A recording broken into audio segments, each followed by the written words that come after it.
Alors, j'ai connu Paul-André Linteau dans les années 70 aux Éditions du Boréal, où il est arrivé un peu avant moi. Et je pense que le rôle de Paul-André Linteau aux Éditions du Boréal a été absolument crucial. Boréal était déjà une maison d'histoire, mais lui en a fait une maison d'histoire extrêmement moderne. Il a publié beaucoup d'ouvrages importants, y compris, peut-être d'abord et avant tout, ses propres ouvrages. Paul-André Linteau est mon collègue et un proche collaborateur, mais il a d'abord été mon professeur. En fait, il a été le premier professeur que j'ai connu à l'UQAM. Et dans ce rôle, il a exercé une influence déterminante sur ma vie professionnelle.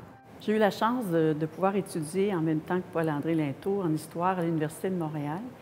Et par la suite, nos routes se sont évidemment séparées et on s'est retrouvés. On s'est retrouvés dans le début des années 90 lorsqu'on voulait créer Pointe-à-Calière, le Musée d'archéologie et d'histoire de Montréal. J'avais besoin du meilleur historien sur l'histoire sur Montréal et j'ai pensé tout de suite à Paul-André Linteau.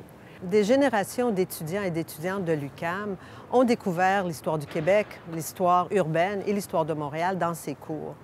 C'est lui qui nous a initiés aux archives et aux quartiers de la métropole.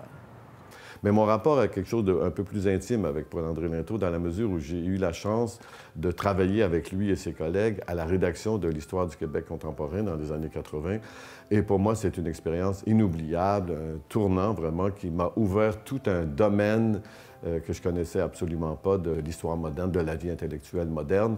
Et Paul-André Linteau reste pour moi une sorte de modèle de l'historien pédagogue et de l'historien vraiment spécialisé, mais soucieux du public. Paul-André a aussi formé des générations d'historiens.